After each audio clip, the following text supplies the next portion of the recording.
Welcome to Empower Your Soul podcast. I am your host, Nicole Pope, and I am actually in a mood today. So I'm actually really excited to discuss scammers and frauds because I have had enough of them this week, including my own clients reaching out and talking about some scammers they encountered, scrolling through social media and finding frauds who sound like they know what they're doing, but they're just fools. So I want to talk about it today because I'm in that kind of mood. So advanced apologies for the attitude that's going to come out just because I'm so upset in general about all of the fraudulent activity that comes with being in a spiritual mindset. And it's so hard for me to talk about that because, that's the number one barrier for me in terms of why it took me so long to embrace the spiritual way of being. It's just because it's not always a safe space.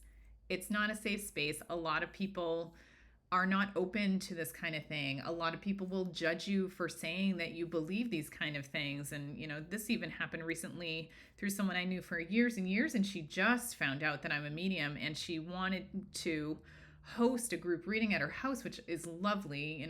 I live near her. We belong in the same community. But also, when she was speaking to me, she was whispering because she didn't want her spouse to hear, right? This is the reality of being a spiritual being in the society right now. So we don't talk about it, but because we don't talk about it, there's not a lot of education or leaders out there that people can trust.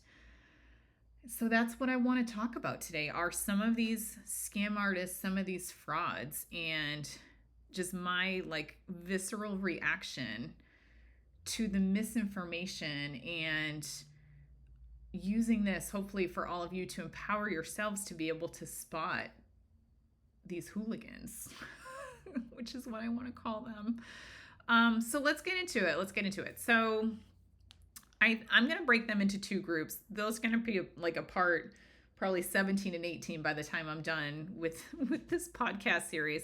But I'm going to start with two right now. And I've the first up, I want to talk about the scam artists who are just out to make a quick buck. And they really don't put a lot of effort into their work. I think that these are the people who do their readings on Chat GPT, right? They just pop in most popular psychic reading information. These are the people that pop into your inbox or into your DMs when you follow me on TikTok. Ooh, I felt drawn to you. I feel like you need a reading. Let's talk, and they sucker you in by reaching out to you, proactively reaching out to you and making you feel special, which is a great hook that works with a lot of people. But I'm going to teach you how to be smarter than that because these are back in the day when we would get all of those phone calls and emails about I'm this, queen from a third world country and you just won $1 million. That's the equivalent of these people. I'm pretty sure they're probably from the same place and it's the same shtick, except now they've taken it from, phone and email, which no one answers or responds to anymore because it goes straight to junk. And now they're just doing it in your DMs, your messages on social media accounts, right? So just for example, on TikTok right now, I probably have a dozen fake accounts, fake Medium Nicole accounts, that if you follow me on TikTok, then you will automatically have about 5 to 10 Medium Nicoles that will follow you. And we all look the same. They all have some variation of my name. They might have a slight misspelling. They might have some numbers at the end.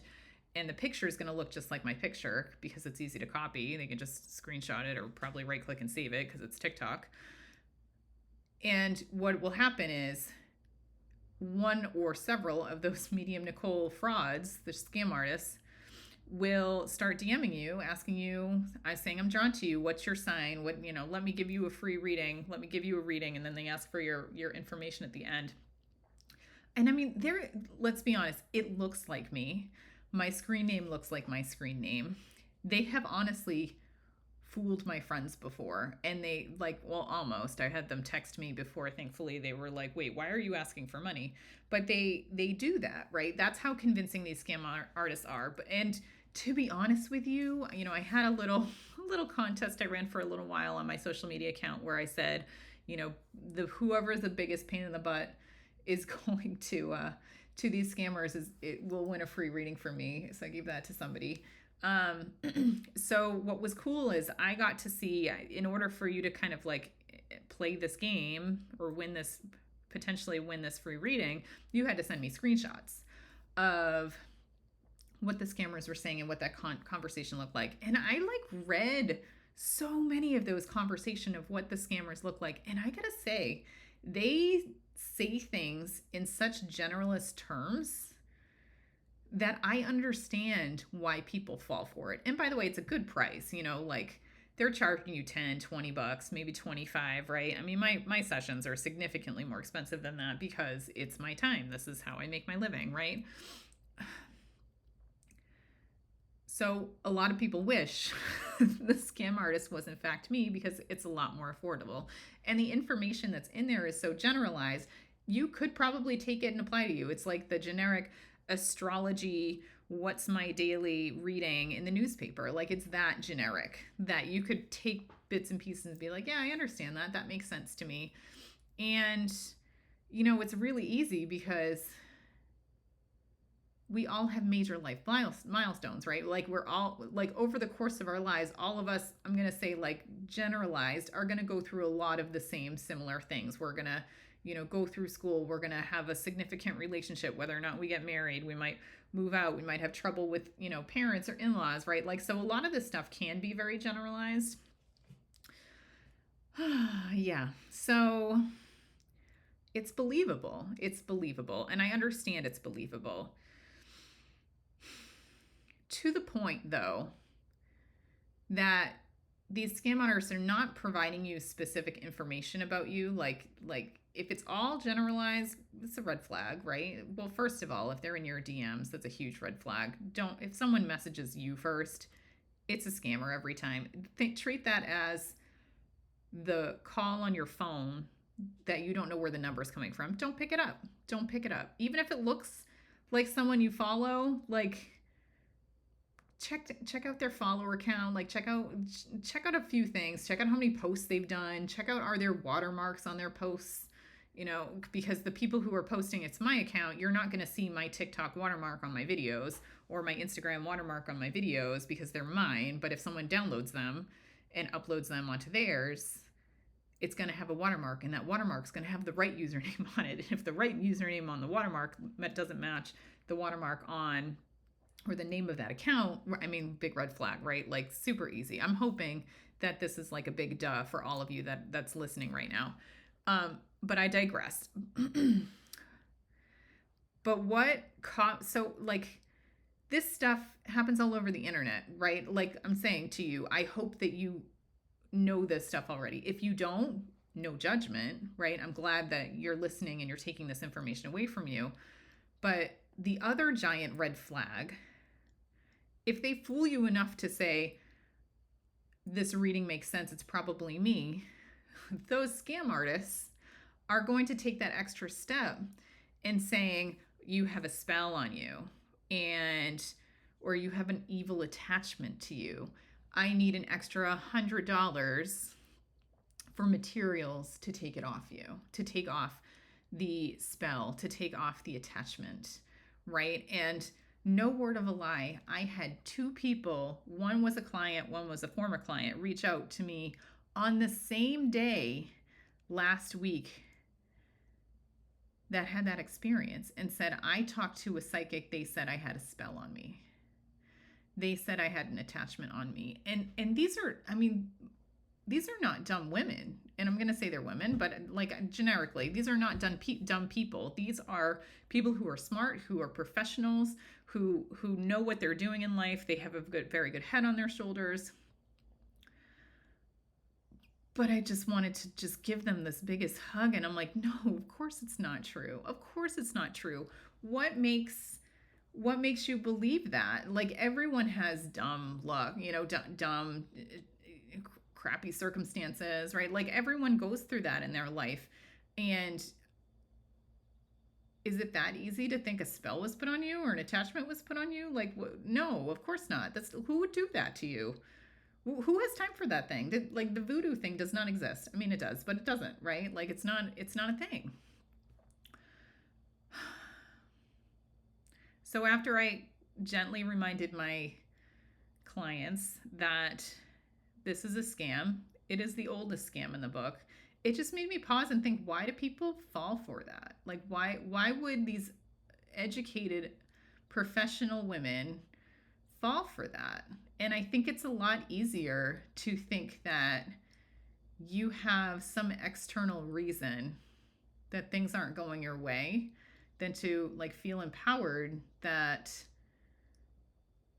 you made the choices in your life about what's going on. And I want to rewind. I want to say that differently because that sounds like an a-hole thing to say. I'm sorry. Sometimes it'll come out that way. Let me rephrase it.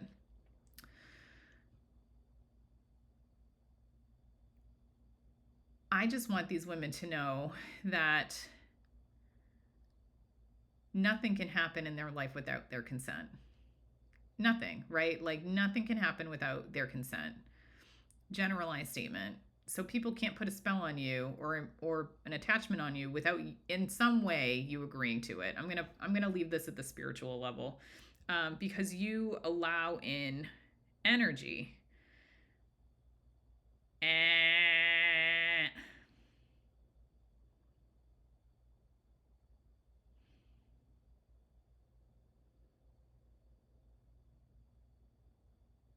And I guess where I'm going with this is I want these women to know, both my clients and anyone that's listening to this podcast, that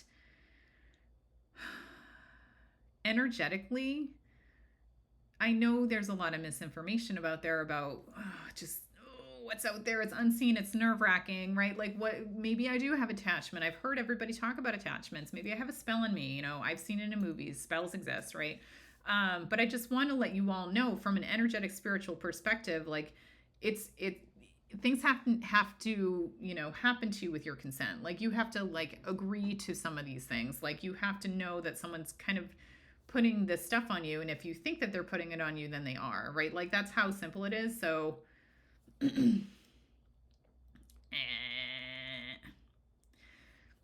so I guess where I'm going with this is trust your gut. Like, does this feel right? Does this sound right? That they put who would put a spell on you, right? Like why would you have an attachment? What has happened in your life that makes you think that? Can you trace it back to some of the choices or just, random universal things that happen to you? Maybe this is part of your plan. Maybe some of these not so pleasant, not within your plan things that are going to you. So I just wanted to for my clients, they knew it, but they just needed somebody else to kind of validate it for them. So this is my validation for you, that if you're getting these scam artists, if they're saying you have a spell or you have an attachment and it doesn't feel right, it's not right. It's not, you don't need me to tell you that. It's not right. And if you do even feel like you have a spell or an attachment on you, like heaven forbid, you actually think this is true, which again, no judgment because it takes all types. It does, I don't care. You just call in your guides, your God, universe, goddess, archangels, whatever you want from a spiritual help perspective, whoever you want from a spiritual help perspective, and ask them to remove it for you because everything is about intention. So if you think that someone has a spell on you or a negative attachment, you're going to bring that to you. If you think that it doesn't exist, then it doesn't exist and it will never come to you. So I am of the mindset where I don't believe this stuff exists. I think it's malarkey. So that stuff can't touch me. And it never will touch me. That's just, I burn so bright that it won't touch my energy. So I encourage you all to do the same. It's just whenever you get these ideas about these scam artists putting a spell on you or an attachment on you, just kick them out, block them, report them, that kind of stuff. Or, in my case, just string them along and just mess with them and waste their time because time is money for these people and have a little fun with it. My favorite is my friend Tim. He has the most fun with it and he still does. So thanks for those screenshots all the time, Tim. So the second, there we go. The second type of people that I wanted to talk about, and I mean, this one really like churned my butter. Like, these are the frauds who actually look like they know what they're talking about, and they speak the right language, and they use the right buzzwords, and they put their energy out on social media and their faces out there, and content out there about their perspectives and kind of their fraudulent activities. So they look legit. I'm going to say, like, they look legit. Like, I have followed one or two of these people until finally that red flag went up, and I'm like, oh no. Oh no, no, no, no. They're not in alignment. They're a total malarkey, false. Total, like, not a good person to follow. So let's talk about this one that really pissed me off this morning. And I can't even duet or split whatever it is on TikTok because that person turned this off. But this person really pissed me off. So I guess before I go there, the other person, as I was scrolling social media, was somebody who was on a live saying that they were a twin flame soul contract consultant. Like, what? What? Twin flame soul contract consultant. Can you imagine? Like, what does that mean? Do you mean that you're now like a lawyer for soul contracts and you're going to come in and rewrite like, this is not a thing. This is not a thing. Like, I'm so frustrated with social media. And do you know how many people would follow that person, ask them questions? I like hopped on the live and I'm just like, these people who are not educated. Oh, it hurts. It hurts. It hurts me because I want the best for people and I like to assume the best of people. But then you have people like this that are out there, and you have people that follow and don't educate themselves and believe everything on the internet is true. And I just want to give love to everybody and awareness and be like, you can help yourself. You don't need a mediator or a soul contract consultant. You can just do it yourself. Again, the name of this podcast is Empower Your Soul. You don't need a mediator for your soul contract, for your twin flames, which I'm gonna stay neutral on this one. That'll be another episode. But the other guy that just made me so upset, and I guess it was a guy, had a whole video on how to spot a fake psychic. And I'm like, cool, I love these posts because any way we can be educational, awesome. So like, he got me hooked. Cool, let me see what his version of a fake psychic looks like. And then he proceeds to list 6 things that are so far out of spiritual alignment and just totally lacking any sort of knowledge or logic that my brain hurt. I have probably added to this video watch count way too much because I'm just watching this in heart. It's like a train wreck. It is a car crash. I feel like a deer in headlights, and it's this car crash. And I'm like, the amount of people and followers this guy has, really? These are the spiritual leaders of our social media accounts? Like, my jaw is dropping. So let's go through his 6 things and his caption, and let me talk about each one of those and how, like, my mind is blown. Okay, so first one, I'm gonna read it. So the first way to spot a fake psychic, according to him, and I'm gonna quote him here, is that, quote, they mention heaven. Heaven doesn't exist, and the Bible says 200 times that psychics don't exist and only God can talk to your loved ones. That creates a paradox, and they both can't be right. End quote. So because a psychic mentions heaven, which, by the way, is what most clients prefer to refer to the afterlife as, you're a fake. Like, I don't think I need to explain this one, right? Like, I don't need to explain this one. Like, heaven is the idea of the spirit world, which is the same as the afterlife. I mean, we're talking about semantics at this point. We're just talking about using different words for the same thing. So if you are a psychic, use whatever word you want. And if you are a client, I hope that your spiritual reader uses whatever term you're most comfortable with, because in my mind, that's how I engage my conversations, is I will use whatever word Spirit is telling me to use because that's the way that's going to resonate most with my clients. Some clients I say heaven, some clients I say spirit world, some clients I'll say afterlife. It's all the same place. It's all the same place. I'm not even going to go the Bible route, but I'm just saying, because you mention one word that is synonymous with many different, or one word that has many other similar words for the same place, does not mean you're a fraud. Sorry. Number 2, here's the quote. They do live readings. You are not texting any spiritual energy through your phone. You obviously have to be present at your reading. Quote, live readings are fake. End quote. Like, what? They do live, they're fake because they do live readings. I just truly don't understand this one. I think where he is going is that you have to be physically present at your reading. So I think he's referring to going live on social media and saying, because you're in a room full of, I'm going to say virtual room full of people, it's fake because it's not one of, like, I don't even understand this, but I'm just saying baloney. I have done live readings all the time on social media. Not a problem. Not a problem. That one is just, that's totally false. And you know what?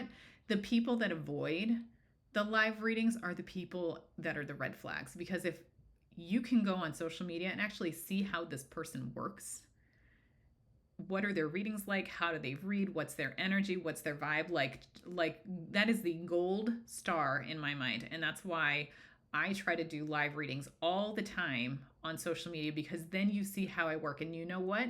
The people who see you work and who like you and when you like your style, they end up booking with you. And you know what? As somebody who does this, to have clients book readings with me that have seen me work, do you know how much easier and better my readings are as a result of that? Like, I am directly finding the people that are most aligned with me and my readings. And as a result, those clients get way better readings because they've seen me work and they know what to expect. So, like, I'm going to go opposite of him and say, if you don't do live readings, I automatically suspect that you're a fake.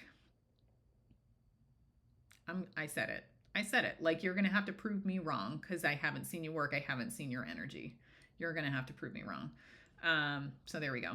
Number 3, collective readings, or if you have seen what it means, are signs to him that it's a fake psychic. So he says, quote, we cannot connect with the whole world at any point we choose. We are certainly not all-knowing. Everyone's energy is unique, and one message cannot relate to multiple people.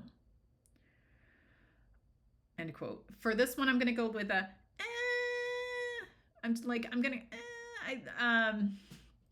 I agree with his point that everyone's energy is unique, and that if it's a unique message meant for that person, it would not relate to other people. And I agree with that from a mediumship perspective, because you're going to have spirits that come in for a specific person. And I do this in my lives. Shout out to the last one. But I will pull in spirit in my lives and make sure I'm getting to the right person.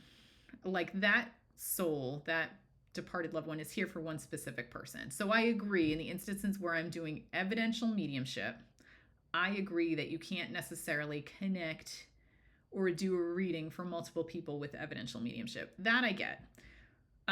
That's not to say that what spirit gives me in my evidential mediumship readings, I always like to say these are spiritual winks. If you are getting hints of a person from the spirit that I'm reading and it reminds you of a specific loved one, or they make me say that certain thing, and it reminds you, like the way that spirit brings in the messages is so creative, so that it like lights up the most number of people who are listening or present listening to that reading, so that they get those little spiritual winks of their departed loved ones too.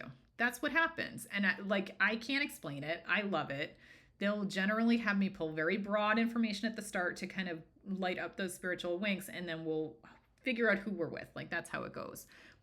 But I completely disagree that you cannot do collective readings, or if you've seen it, this is what it means. Because I do feel like there are commonalities. There are collective readings. I can read the energy of a certain place at a certain time overall. Does it mean that I'm going to give very specific information? No, but I can tell you the energy of the world is going to feel like this week. The energy of this specific place feels like this week, right? Like I can do that, and readers definitely do that. So if he is unable to do that, that's a whole different conversation. And I feel like his britches is a little too big for him because he cannot do this, right? This is a very easy skill for psychics to learn, how to tap into collective energy and give general, like, hey, what's this year going to feel like?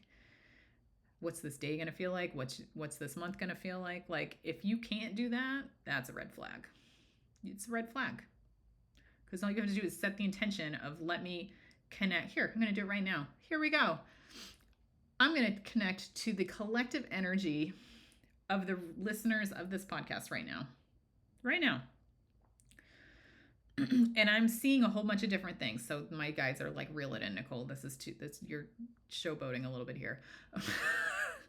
But I'm going to say in the first week after this podcast aired, so those of you that are listening later on, I'm going to hone it into that. It would not necessarily apply to you, but the energy is low for the people who are listening to this first week. I'm just going to collectively say that. And honestly, if you could like respond and let me know if this makes sense, that would be amazing. But the energy I'm feeling is low. Feeling it's a low vibration. It feels like a very sluggish week. I feel like the weather is not going to be super great this week for a lot of you. And it feels like it's very mucky. The energy feels heavy. It feels like you are not connected to spirit at all. The people that are listening to this podcast right now, the first week after it's aired. And I feel like towards the weekend it gets better. Because let's be honest, weekends always feel better. But I feel like the weekend it's going to be sunny and bright. But like there's something about during the week, it just doesn't feel good. And something's unsettled and you're working through some stuff that's really difficult. And the energy I need to give you, the advice I need to give people that are listening to this is slug through it. If you have the energy to confront the issue, do it. If you don't, wait. Because that energy is not going to move. It's not going to go anywhere. So there you go. Like that's me reading the collective energy. So I set the intent. That's how easy it is, everybody. It's all about intention. I set the intention. I want to know the energy of my listeners the week that this podcast posts. And there it is. And spirit gives it to me in the ear. So please send me an email if that made sense to you, listeners of the first week. And I will do another episode on how easy it is to connect to collective reading. Just to this guy, you know. So let's go through the next one.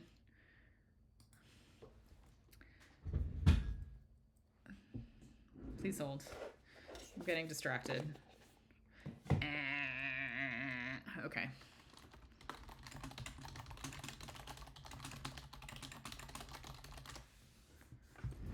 Okay. So the next one is that they don't know what a spiritual law is. I'm just laughing because I don't know what a spiritual law is. But he says, quote, "We are taught from birth a set of guidelines that prevent us from abusing." Let me start over. Quote, "We are taught from birth a set of guidelines that prevent us from abusing our ability. If we don't know the rules..."